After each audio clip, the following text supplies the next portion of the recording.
Okay, guys, good afternoon. My name is Jen Jimenez, and I am coming to you from South Miami Senior High School in Miami, Florida. I'm going to give a brief demonstration video here of musictheory.net. A lot of us are out of school right now, and we're being asked to do digital learning and remote learning.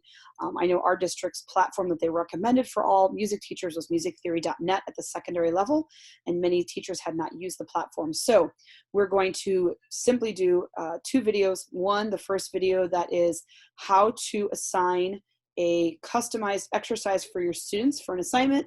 The second video will be what does the assignment look like and how do students submit it.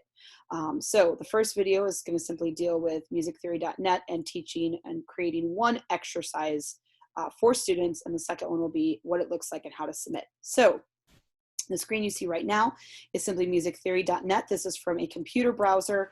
It works on a tablet or a phone. You just have to make sure you're using any browser. They do offer theory lessons and Tunuto apps. Those are premium content. They do cost money. They are wonderful apps. However, for the sake of today's online tutorial, we are simply going to be using their free online content, as many of our students during this difficult time probably won't be downloading apps. However, if you can at the end, if you can support their content, it is a very good product. So today we're going to be looking at lessons and exercises. Under the lessons tab for the free content, there are lessons all the way from the staff and basics, all the way down at the very, very bottom to Neapolitan chords. So there's something for everyone from elementary students all the way up through AP Theory. These lessons can be viewed on any laptop, any device. They are not assignable. You'll see here that they have content at the bottom. They will play if you have your audio set up. I have my audio turned off so you guys can hear me in this exercise. Students can watch these videos if they need reinforcement. When they're done, they can simply go back home. So you can assign them a video. You cannot check if they watched it or not. So one thing that we can assign is under our exercises tabs here at the top. So if you click on exercises, there are a ton of different things you can do with it, from note identification all the way down to ear training. For the sake of today's video, we are going to go with note identification, so everyone at every grade level can use this product.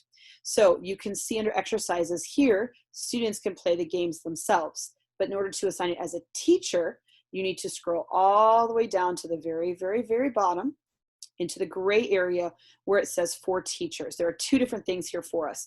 Exercise customizer, which is going to be the point of this video, and the code checker and assignment submission, which is the second video. Exercise customizer, we're going to click. It works for any of the exercises on this page.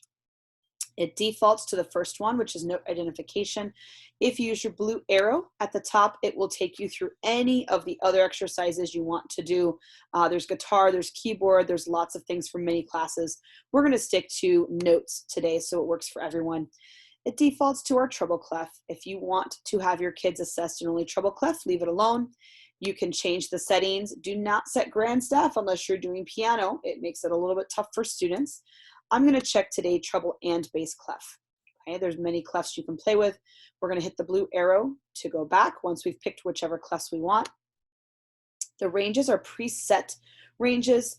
If you want to only assess your students, let's say on 5 notes, you can go into the treble clef range and you can say, I don't want ledger lines. I only want to assess notes on the staff that we've learned.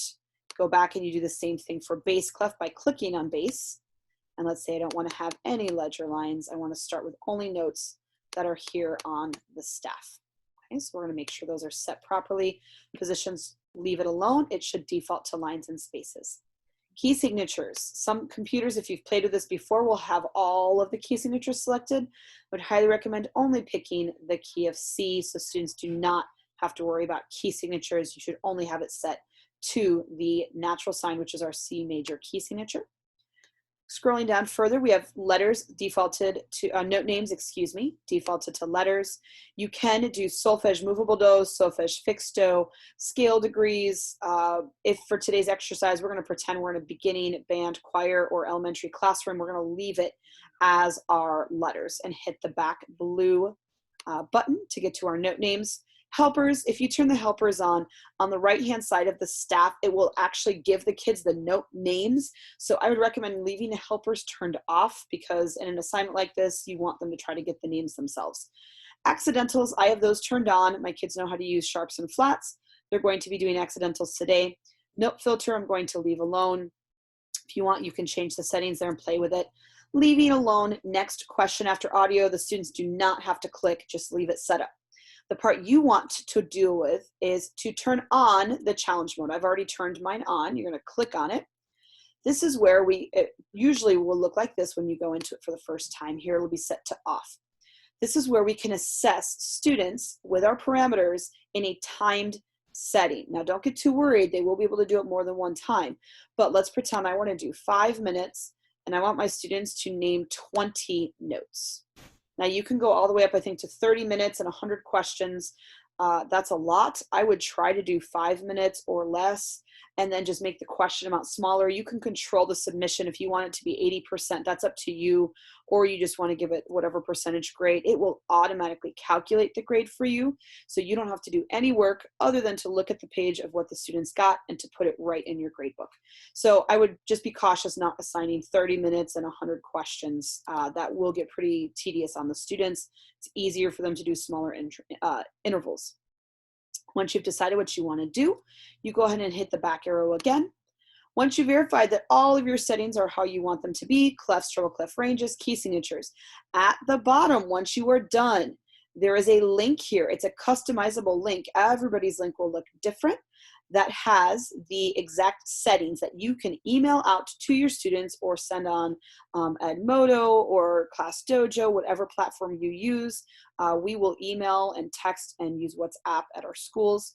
So send this link and it will take them to a directly customizable page where they can finish their assignments. So this is the end of our first video. When we click on our link, we can control click on a Mac to copy our address.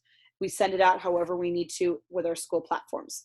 Our second video will be what happens when students get the link, what the quiz looks like, and what you can expect as a teacher when you receive your reports.